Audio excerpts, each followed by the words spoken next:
Olá pessoal, tudo bom? Meu nome é Gabriel Romão e fazendo mais um vídeo do Segredo da Mitologia. No vídeo passado, sobre mitologia grega, a gente falou um pouquinho sobre a criação do universo. A gente falou um pouquinho sobre Cronos e como, inspirado pela mãe, ele derrubou o pai do poder, destronou ele, cortou ele em 1000 pedaços. E o pai deu para ele uma maldição, que um dia o filho dele também ia fazer a mesma coisa.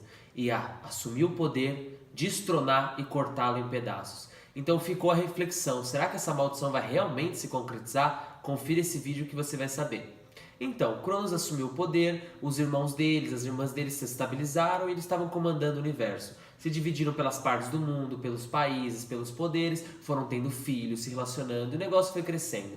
Um dos filhos que ele teve, não que Cronos teve, mas que outro titã teve, foi Prometeu, que um dia Prometeu criou os seres humanos, depois teve relação com o fogo, mas isso vai ser um dos próximos vídeos. O que a gente vai falar um pouquinho hoje sobre foram os deuses, a nova geração de governantes. O que aconteceu?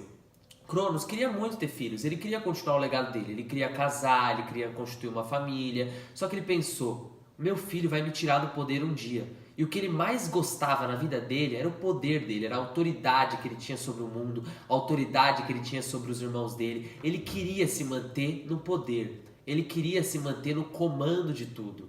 Então o que ele fez? Ele não queria casar. E ele ficou protelando, o tempo foi passando. Só que a pressão dos amigos, a pressão de tudo, e ele falou, eu preciso casar. Então ele pensou em Reia, porque Reia era uma titânide mais tranquila, ela tinha poderes proféticos do futuro, ele falou, às vezes ela pode ver alguma coisa e me ajudar, ela era uma pessoa super good vibes da época, ela era super tranquila, então ele falou, vou propor ela em casamento. Ele pediu ela em casamento, ela também pensou, o Senhor do Universo, ia ser meio estranho ela negar, e ela acabou aceitando. Eles se casaram e tiveram a primeira filha. Nasceu a primeira menina, que ela deu o nome de Hestia, que a gente vai falar um pouco mais pra frente também. Só que quando ele olhou para a filha, ela tinha uma energia diferente, ela tinha um poder que saía dela. Enquanto os titãs eles tinham uma energia prateada, uma aura, a energia em volta deles era prateada, a energia dessa menina era dourada. Ela seria a primeira das deusas. Era uma energia totalmente diferente de qualquer coisa que ele tivesse visto.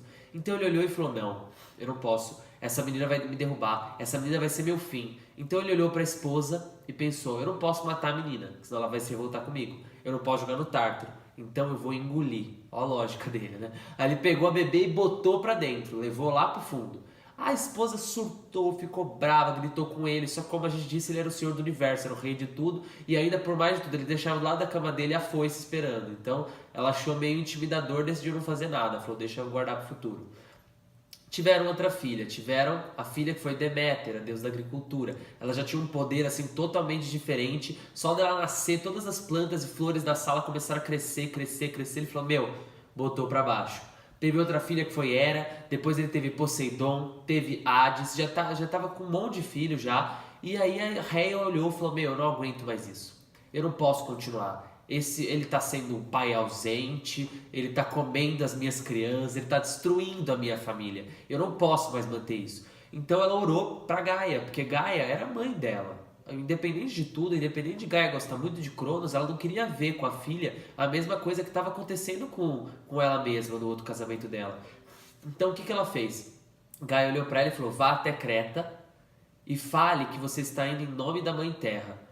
As pessoas, os seres, todo mundo que vive lá, os sátiros e as seres da natureza, vão ajudar você a ter esse filho. Então, a próxima vez que ela engravidou, ela não contou pro marido, se escondeu e falou para ele que ia fazer uma viagem. Ele permitiu e ela foi. Passou esses meses em Creta e teve o filho lá. Esse filho seria Zeus. Quando ela teve ele, ela decidiu esconder ele. Então ele ficou sendo treinado, alimentado por os sátiros, pelas ninfas e os seres que moravam naquela caverna. E ele foi sendo criado e desenvolvendo as habilidades dele. Quando ele atingiu a maioridade, ela colocou em plano, porque ele cresceu toda a vida dele sabendo quem era o pai dele, quão cruel era o pai dele, onde estavam os irmãos dele, como estavam sofrendo. Então ele foi crescendo com aquela ira, com aquela raiva sendo cultivada na cabeça dele, aumentando. Até quando ele atingiu essa maioridade, ela falou para ele, você vai até o palácio e vamos executar o nosso plano. Ele não podia chegar e lutar direto, porque ele não tinha forças para isso, ele precisava salvar os irmãos primeiro.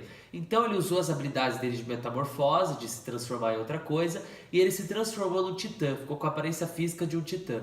foi até o palácio e ofereceu para começar a trabalhar. Começou a trabalhar lá, ajudar como copeiro, começou a servir bebidas, comidas, e ele sabia, por ter convivido com sátiros, ele sabia mexer todas as ervas, sabia mexer todas as flores, então ele fazia as melhores bebidas, os melhores coquetéis, as melhores comidas. Então, em pouco tempo, ele já era o bam do Monte Otis, que era o Monte dos Titãs. Todo mundo gostava dele. Então ele já serviu o próprio Cronos. E ele foi se aproximando, foi se aproximando.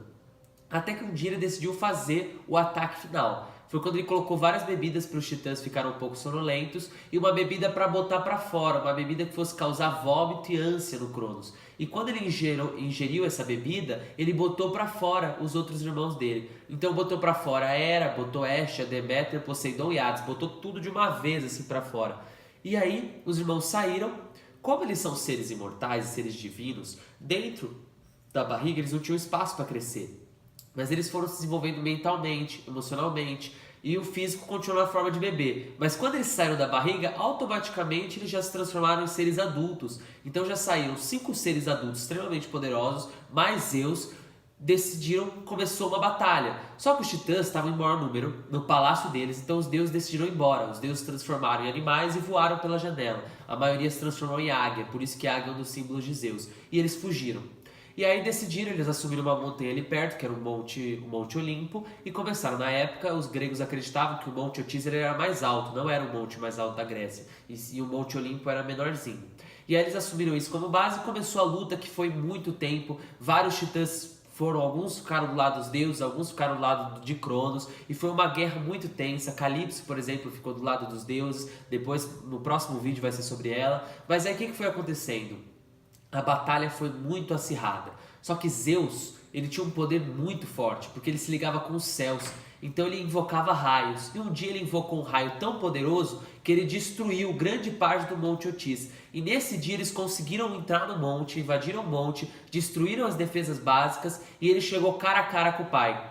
E ele pegou a própria foice do pai, olhou nos olhos do pai e falou: eu vou te destronar. Nesse momento, Cronos lembrou da maldição do pai. E Cronos olhou nos olhos de Zeus e disse: um dia o seu filho vai fazer o mesmo que você fez comigo. O seu filho vai se destronar e vai te fazer em pedaços. Dito isso, Zeus deu uma gargalhada e falou: isso não vai se afetar a mim. E destruiu ele em pedacinhos. Zeus assumiu o poder. Os titãs que ficaram do lado de Cronos foram todos condenados ao Tártaro, alguns com algumas maldições peculiares, outros foram maldições um pouco mais tranquilas, como é o caso de Atlas, que foi super condenado, que teve que carregar o poder do mundo nas costas. Ou seja, existia um feitiço que separava o céu e da terra, né? Urano e Gaia. Como Urano não era mais uma consciência física, ele não podia se manifestar ao ponto de ficar segurando. Então existia um feitiço que segurava. Só que Zeus mandou romper os feitiços, os seres da natureza, e colocou Atlas segurando isso. Só que Atlas ia ser muito difícil para ele, quase impossível de segurar, mas ele ia conseguir porque ele era imortal, só que com muito sofrimento. E o feitiço ainda era cruel, pois ele não poderia sair. E ele só poderia sair se alguém voluntariamente trocasse de lugar com ele. O que qualquer pessoa, independente de amor, de qualquer coisa, quem iria aceitar essa posição de sofrimento eterno? Então Atlas teria que continuar. Outros titãs tiveram coisas mais tranquilas. Prometeus, por exemplo, continuou do lado dos deuses e foi acontecendo outras coisas. Zeus assumiu e se tornou esse novo governante. Não foi uma coisa, essa maldição, que impediu ele, como Cronos, de ter filhos. Zeus teve muitos filhos com várias mortais, com várias deusas, e foi continuando o domínio dele. Zeus foi um governante melhor, mas não um governante bom. Foi iniciada uma nova era no Olimpo, com muitos conflitos, muitas maldições, muitos amores, muitos problemas e muitas guerras. O próximo vídeo vai ser sobre Calypso, contar um pouquinho da história dela, ela era filha de Atlas. Então eu espero muito que você tenha gostado desse vídeo, envie o seu feedback para mim, coloca nos comentários. Eu tô contando um pouco da história e situando, mas mais pra frente eu vou abrir para vocês, quem já quiser mandando nos comentários sugestão, ou por exemplo, conta a história desse herói, ou conta a história dessa cidade, conta um pouco a história do mito disso, então vão mandando para mim. Eu espero muito que vocês tenham gostado, eu vejo vocês no próximo vídeo, deixem o seu like, se inscrevam no canal e sigam a página do Facebook e do Instagram que está na descrição. Gratidão, pessoal!